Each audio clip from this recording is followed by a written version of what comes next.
नमस्कार दोस्तों, मैं श्रीदत्त फिर से स्वागत करता हूं आपके अपने चैनल द हॉन्टेड रेडियो में। दोस्तों, आज मैं आप सबको स्किन वॉकर की दो बहुत ही डरावनी कहानी सुनाने जा रहा हूं। कृपया अपने अपने हेडफोन्स लगाइए और आज की कहानियों का मजा लीजिए। मेरा नाम मिचेल है और मैं एक हॉस्पिटल में मैनेजर का काम करता हूं। उसी हॉस्पिटल में मेरी वाइफ सिंटिया भी काम करती है। हम दोनों को जंगल और नेचर बहुत ही ज़्यादा पसंद है, पर काम के चलते हम कहीं नहीं जा पा रहे थे। पर पिछले कुछ महीने पहले हम दोनों वैकेशन पर गए थे। हमारा वैकेशन पहले तो बहुत ही अच्छा था, पर कुछ दिनों बाद वो एक डरावनी कहानी बन गई। आज मैं वही आप सबको सुनाने जा रहा हूँ। मार्च महीने में कहीं जाने का प्रोग्राम किया और लकीली हम दोनों को 7 दिन की लीव भी मिल गई। हम दोनों एक जंगली गांव में जाने वाले थे। वहां सिंटिया के रिश्तेदार का फार्म हाउस था। तैयार होकर मैं और सिंटिया हमारी कार में रवाना हो गए। कुछ 4-5 घंटे का सफ़र करने के बाद फाइनली हम उस गांव में पहुंच गए। वो गांव बहुत ही खूबसूरत था। जैसे हमने फोटोज़ में देखा था बिल्कुल वैसा ही था। फिर सिंटिया ने अपने रिश्तेदारों को कॉल किया तो उन्होंने फार्म हाउस का एड्रेस हमें दिया और कहा फार्म हाउस की चाबी ठीक वहाँ के लॉन में एक लाल गमले के नीचे रखी हुई है। फिर हम उनके बताए हुए एड्रेस पर आगे बढ़ने लगे। कुछ 15 मिनट बाद हम फार्म हाउस में पहुँच ही गए। वो जगह एकदम स्वर्ग लग रही थी। फिर सिंटिया ने गमले के नीचे से चाबी निकाला और हम घर के अंदर आ गए। वो घर छोटा सा था पर बहुत ही ज़्यादा खूबसूरत था। उस घर के ठीक पीछे एक छोटा सा तालाब था जहाँ कई सारे हंस तैर रहे थे। उस तालाब के पीछे वायर फेंसिंग लगी हुई थी क्योंकि वहीं से जंगल शुरू होता था। अब तक सब कुछ ठीक चल रहा था।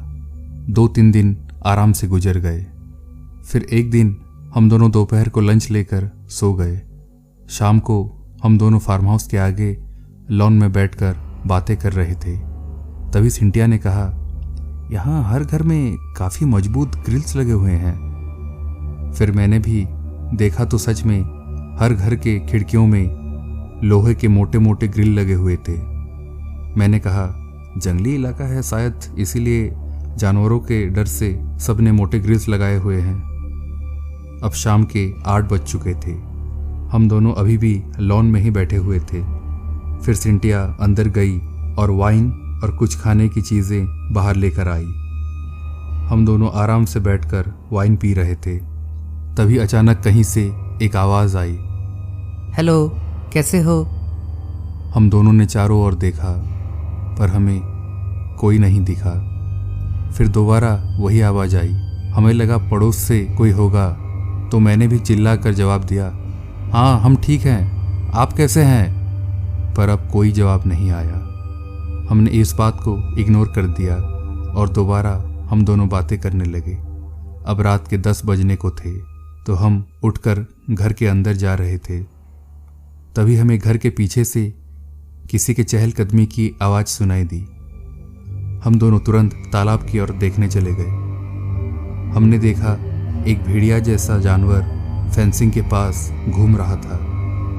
मैंने टॉर्च जलाकर देखा तो वो जानवर अचानक झाड़ियों के पीछे छुप गया। फिर हम दोनों घर के अंदर आ गए और मेन डोर बंद कर दिया। मेन डोर में 4 सेफ्टी लॉक लगे हुए थे। ये भी शायद जानवर के कारण ही लगाया हुआ होगा। मैंने चारों सेफ्टी लॉक को अंदर से लॉक कर दिया और बेडरूम में आकर लेट गया। डिनर करने के बाद हम दोनों सो गए। रात करीब 1 बजे अचानक मेरी नींद खुली तो देखा सिंटिया बेड पर नहीं थी। मैं उठा और उसे बुलाने लगा। तभी मैंने देखा खिड़की के बाहर सिंटिया मुझे बुला रही थी। मैंने कहा, तुम बाहर कैसे गई? तो उसने कहा, पता नहीं, मैं नींद में चलते हुए बाहर आ गई और मेन डोर भी कैसे लॉक हो गया। फिर मैं मेन डोर खोलने जैसे ही गया अचानक किचन से सिंटिया बाहर आई। ये देखकर तो मेरे पसीने छूट गए। मेरी घबराहट देखकर सिंटिया ने पूछा, क्या हुआ? मैंने उसे सब कुछ बताया तो वो भी काफ़ी डर गई। फिर हम दोनों बेडरूम में उसी खिड़की के पास गए तो देखा वहाँ वही भेड़िया खड़ा था और वो कुछ अजीब सा लग रहा था। हमारे देखते ही देखते वो जानवर अपने 2 पैरों पर खड़ा हो गया और एक अजीब शैतानी मुस्कुराहट उसके चेहरे पर थी। फिर उसने जो किया वो देखकर हम दोनों के खून ही जम गए। उस जानवर ने इंसानी आवाज में कहा, हेलो, कैसे हो? ये वही आवाज थी जो शाम को हम दोनों ने सुनी थी। फिर कुछ देर बाद उसने दोबारा कहा, हम ठीक हैं, आप कैसे हैं? ये बात उसने मेरी आवाज में कही थी। अब हमें ये तो पता चल गया था कि ये कोई आम जानवर नहीं है। मेन डोर तो लॉक था, मैंने सारे खिड़की भी अंदर से बंद कर दिए। कुछ देर तक सब कुछ शांत था, पर थोड़ी देर बाद अचानक किसी ने मेन डोर को जोर से नॉक किया। पर हमें पता था ये वही शैतान होगा। सुबह के 5 बजे तक दरवाज़ा वैसे ही बजता रहा। हमने दरवाज़ा नहीं खोला। सूर्य उदय होने के बाद ही हमने दरवाज़ा खोला। बाहर सब कुछ सामान्य था। पिछली डरावनी रात के बाद हम वहाँ 1 मिनट भी नहीं रुकना चाहते थे। हम तुरंत तैयार होकर वहाँ से निकल गए। ये पूरा किस्सा सिंटिया ने अपने उसी रिश्तेदार को बताया तो उन्होंने कहा वो जानवर एक स्किन वॉकर था जो किसी का भी रूप और आवाज़ कॉपी कर सकता है। उसी के डर से वहाँ हर घर में मोटे ग्रिल लगे हुए हैं। और ये भी कहा कि ये सब बात वो बता ही रहे थे, तभी नेटवर्क प्रॉब्लम हो गया और कॉल डिस्कनेक्ट हो गया। उसी दिन के बाद से हम जब भी कहीं जाते हैं तो उस जगह की पूरी इन्फॉर्मेशन जानने के बाद ही जाते हैं, क्योंकि हम वो सब दोबारा महसूस करना नहीं चाहते। मेरा नाम श्रवण है और मैं वेस्ट बंगाल से बिलोंग करता हूँ। बचपन से ही थोड़ा मोटा था। जैसे ही उम्र बढ़ती गई मेरा मोटापा भी बढ़ता गया। अब मैं 30 साल का हूँ और मेरा वजन 120 किलो है।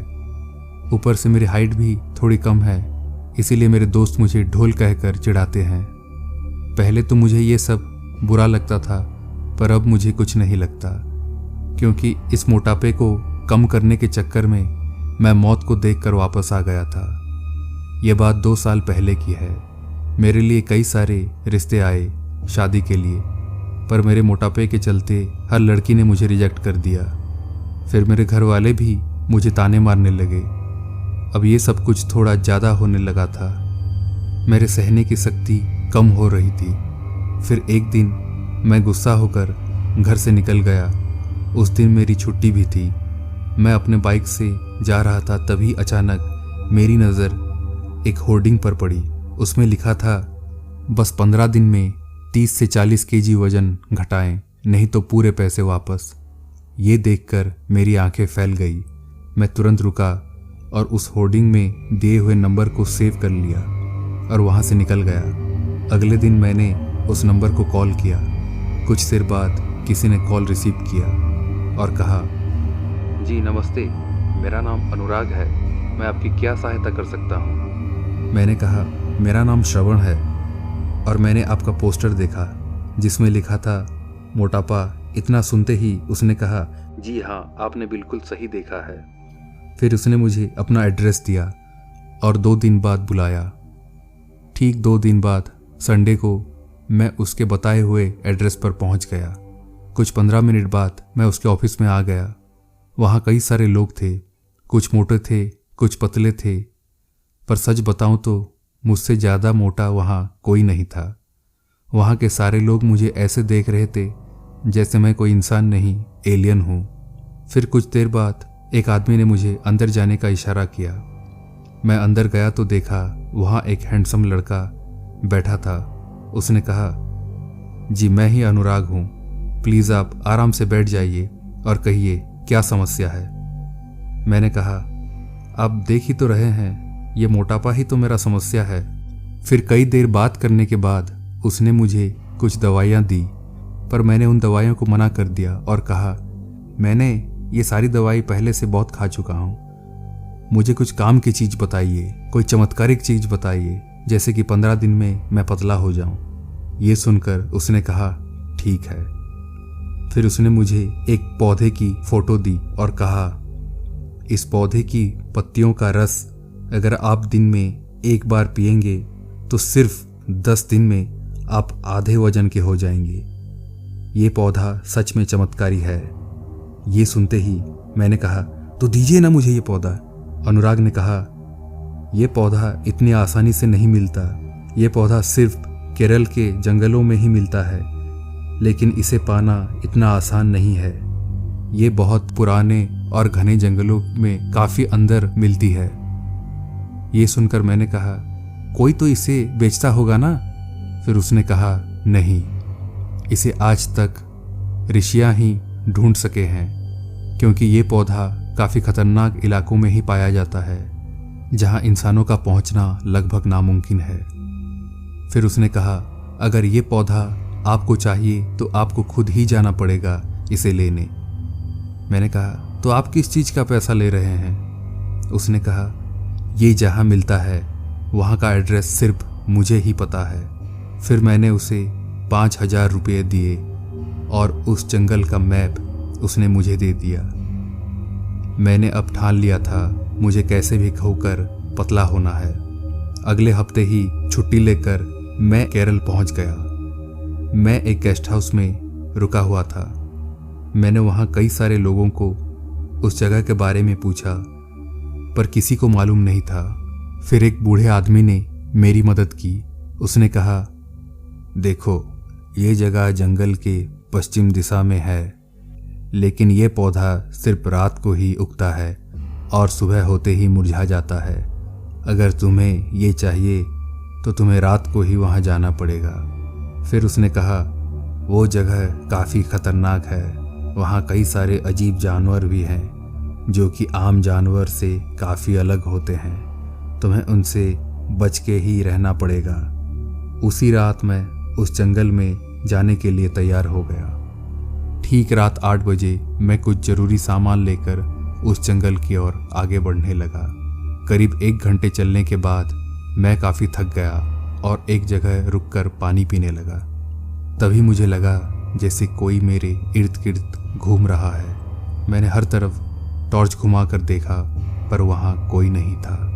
कुछ देर बाद मुझे लगा जैसे ठीक मेरे पीछे कोई गहरी सांसें ले रहा है। मैं हड़बड़ा कर खड़ा हो गया और पीछे देखा तो कुछ दूर पेड़ों के पास एक 15-16 साल का लड़का खड़ा हुआ था, वो भी फटे पुराने कपड़े पहनकर। मैंने कहा, कौन हो? यहाँ क्या कर रहे हो? उसने कहा, मुझे छोड़ दो, मुझे मत मारो। मैंने कहा, अरे डरो मत, मैं कुछ नहीं करूँगा। फिर मैं धीरे धीरे उसके पास जाने लगा। मैं उसके पास पहुंचने ही वाला था कि वो लड़का अचानक से हवा में गायब हो गया। ये देखकर तो मेरे होश ही उड़ गए। वो कोई साधारण लड़का नहीं था। फिर मैं दोबारा साहस जुटाकर आगे बढ़ने लगा। अभी भी मुझे किसी के पैरों की आवाज़ आ रही थी, पर पीछे मुड़कर देखने का साहस नहीं था। मैं जल्दी जल्दी आगे बढ़ रहा था। तभी एक भयानक आवाज़ मेरे पीछे से आई। किसी ने कहा, कौन हो? यहाँ क्या कर रहे हो? ये मेरी ही आवाज़ थी जो कुछ देर पहले मैंने ही कही थी। ये सुनकर मैं थर थर काँपने लगा। मैंने धीरे धीरे पीछे देखा तो एक और डरावना नज़ारा मेरे सामने था। मेरा ही हमशक्ल मेरे सामने खड़ा था। वो बिल्कुल मेरे जैसा ही लग रहा था, पर जब कुछ देर मैंने उसे गौर से देखा तो पता चला वो कोई जानवर ही है और मेरी तरह दिखने की कोशिश कर रहा है, पर उसकी आवाज़ बिल्कुल मेरी आवाज़ जैसी थी। थोड़ी देर बाद वो अपनी असली रूप में आने लगा। जैसे कि मैंने कहा, वो एक जानवर ही था, पर वो साधारण जानवर नहीं था। उसका शरीर काफ़ी पतला था, उसके हाथ उसके घुटने तक थे और उसका सर हमेशा बदल रहा था। कभी वो हिरन का हो जाता तो कभी इंसान जैसा। वो अब धीरे धीरे मेरी ओर बढ़ने लगा। मैंने भी खतरा भांप लिया और तुरंत जंगल से बाहर निकलने के लिए भागने लगा। वो जानवर मेरा पीछा कर रहा था। बीच में रुककर मैंने कुछ बड़े बड़े पत्थर उठा लिए। जब भी वो मेरे ज़्यादा करीब आता मैं उस पर पत्थर मारता। कुछ देर बाद मैं उस जंगल से बाहर आ गया था और वो जानवर जंगल में ही रुक गया। अब मैं हाईवे में आकर खड़ा हो गया और वो जानवर मेरी ओर गुस्से से देख रहा था, पर वो जंगल से बाहर नहीं आ रहा था। शायद जंगल ही उसका दायरा था। फिर मैं अपने गेस्ट हाउस जैसे तैसे पहुंच गया। अब वो पौधे ढूंढने की मेरी इच्छा खत्म हो गई थी। पर एक बात है, इतने भाग दौड़ करने के बाद 200-300 ग्राम तो मेरा घट ही गया होगा। तो ये थी दोस्तों आज की 2 कहानी। कृपया लाइक, कमेंट और चैनल को सब्सक्राइब करें। धन्यवाद।